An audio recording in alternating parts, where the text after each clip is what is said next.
आज हम लोग डिस्कस करेंगे जनरल साइंस यानी कि सामान्य विज्ञान जो टॉपिक है इसका प्रैक्टिस सेट हम लोग डिस्कस कर रहे हैं। जो भी महत्वपूर्ण क्वेश्चन हो जनरल साइंस से रिलेटेड उसको हम इस वीडियो के माध्यम से कवर करेंगे। प्रैक्टिस सेट ऑलरेडी अपलोड कर दिया गया है।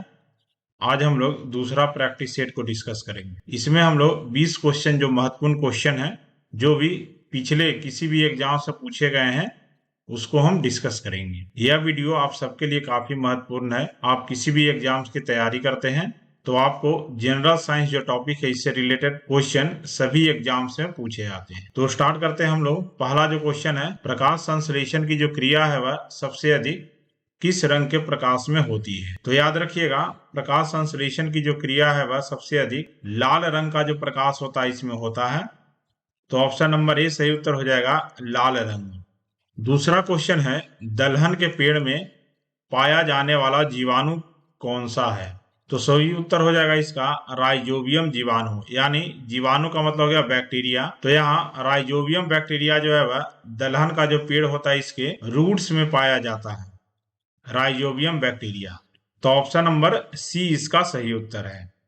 अगला जो क्वेश्चन है, जो भी पौधे होते हैं वह नाइट्रोजन को किस रूप में ग्रहण करते हैं? तो जितने भी पौधे होते हैं वह डायरेक्टली नाइट्रोजन को ग्रहण नहीं करते हैं, वह नाइट्रोजन को नाइट्रेट के रूप में ग्रहण करते हैं। तो ऑप्शन नंबर सी सही उत्तर हो जाएगा, नाइट्रेट के रूप में जो है पौधे नाइट्रोजन को ग्रहण करते हैं। तो ऑप्शन नंबर से सी सही उत्तर हो जाएगा, नाइट्रेट के रूप में। अगला जो क्वेश्चन है, पादपों में जल तथा खनिज लवण का संचालन किसके द्वारा होता है? तो सही उत्तर है, जाइलम जो होता है इसके द्वारा पौधे में जल तथा खनिज लवण का संचालन किया जाता है।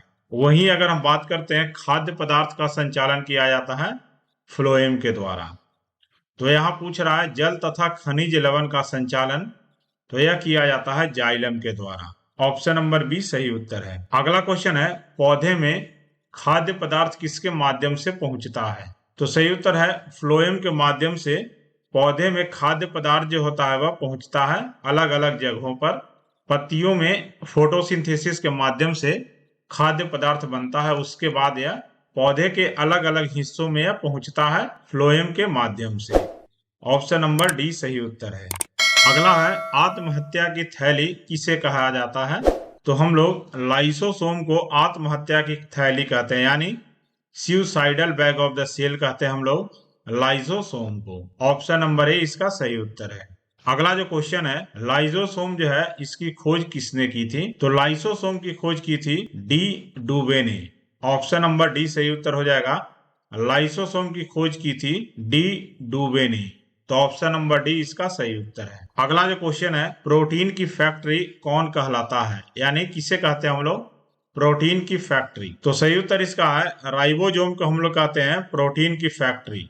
तो ऑप्शन नंबर ए जो है सही उत्तर है, राइबोसोम को हम लोग प्रोटीन की फैक्ट्री कहते हैं। तो ऑप्शन नंबर ए इसका सही उत्तर है, राइबोसोम। अगला है, प्रोटीन का संश्लेषण किसके द्वारा होता है? तो सही उत्तर इसका है, राइबोसोम के द्वारा प्रोटीन का संश्लेषण किया जाता है। तो सही उत्तर इसका हो जाएगा राइबोसोम। ऑप्शन नंबर डी इसका सही उत्तर है। अगला क्वेश्चन है, डीएनए संश्लेषण का प्रतिपादन किसने किया था? तो सही उत्तर इसका है, कार्नबर्ग जो थे वह सर्वप्रथम डीएनए संश्लेषण का यह प्रतिपादन किए थे कार्नबर्ग के द्वारा। तो ऑप्शन नंबर सी इसका सही उत्तर है। अगला जो क्वेश्चन है, प्रयोगशाला में सर्वप्रथम जीन का संश्लेषण किसने किए थे? तो सही उत्तर है, हरगोविंद खुराना के द्वारा प्रयोगशाला में सर्वप्रथम जीन का संश्लेषण किया गया था, हरगोविंद खुराना के द्वारा। तो ऑप्शन नंबर डी सही उत्तर है इसका। अगला जो क्वेश्चन है, बच्चों का लिंग निर्धारण किसके गुणसूत्र से होता है? तो पिता के गुणसूत्र से बच्चों के लिंग का निर्धारण होता है, यानी कि लड़की पैदा लेगी या लड़का, इसका जो लिंग का निर्धारण होता है वह पिता के गुणसूत्र के द्वारा होता है। अगला क्वेश्चन है, मधुमेह रोग यानी कि डायबिटीज जो होता है वह किसकी कमी के कारण होता है?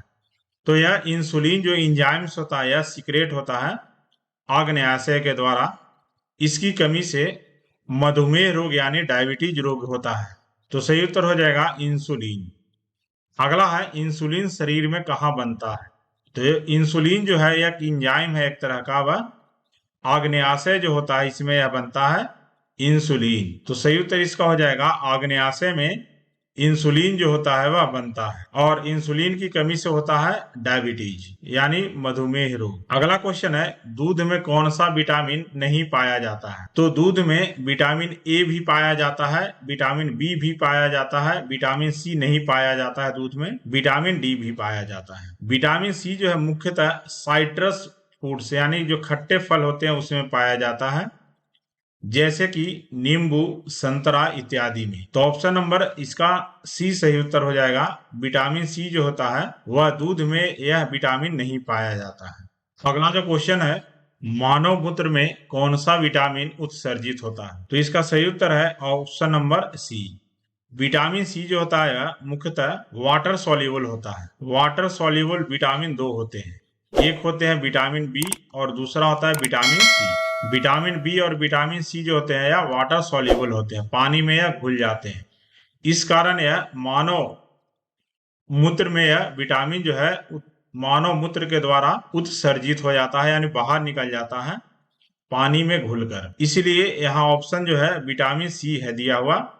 अगर विटामिन बी ऑप्शन में दिया हुआ रहता तो विटामिन बी भी सही हो जाता। तो इसका सही उत्तर है विटामिन सी जो होता है वह पानी में घुल जाता है, इसलिए वह मानव मूत्र के द्वारा यह उत्सर्जित हो जाता है। तो ऑप्शन नंबर सी सही उत्तर है। वहीं vitamin A, vitamin D, vitamin E, vitamin के यह जो है पानी में घुलनशील नहीं होता है। अगला क्वेश्चन है, मानव शरीर का जो सामान्य तापमान कितना होता है? तो याद रखिएगा मानव शरीर का सामान्य तापमान होता है 37 डिग्री सेल्सियस। तो ऑप्शन नंबर सी इसका सही उत्तर है। 37 डिग्री सेल्सियस जो होता है मानव शरीर का यह सामान्य तापमान होता है। अगला क्वेश्चन है, मनुष्य के मेरुदंड से कितनी जोड़ी तंत्रिका निकलती है? तो याद रखिएगा मनुष्य का जो मेरुदंड होता है इससे कुल 31 जोड़ी जो है तंत्रिकाएं निकलती है। तो सही उत्तर है इसका ऑप्शन नंबर डी 31 जोड़ियां। तो ऑप्शन डी इसका सही उत्तर है। अगला है, गुणसूत्र की खोज किसने की थी? तो सही उत्तर इसका है वाल्डेयर के द्वारा गुणसूत्र का खोज किया गया था।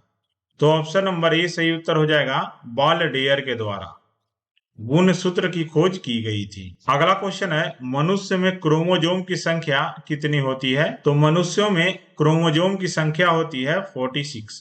46 होती है मनुष्यों में क्रोमोजोम की संख्या जो होती है वह कुल 46 होती है, 46। तो ऑप्शन नंबर बी इसका सही उत्तर है। तो यह कुल 20 क्वेश्चन था। जो भी महत्वपूर्ण क्वेश्चन है उसको हम इस वीडियो के माध्यम से डिस्कस किए हैं। नेक्स्ट प्रैक्टिस सेट में हम और जितने भी महत्वपूर्ण क्वेश्चन हैं तो टॉप 20 क्वेश्चन हम लोग डिस्कस करेंगे। तो वीडियो देखने के लिए धन्यवाद। इसी तरह से और जनरल साइंस और अलग अलग टॉपिक का भी जो प्रैक्टिस सेट है वह अपलोड किया जाएगा। तो आप इस वीडियो को लास्ट तक देखने के लिए धन्यवाद। जय हिंद, जय भारत।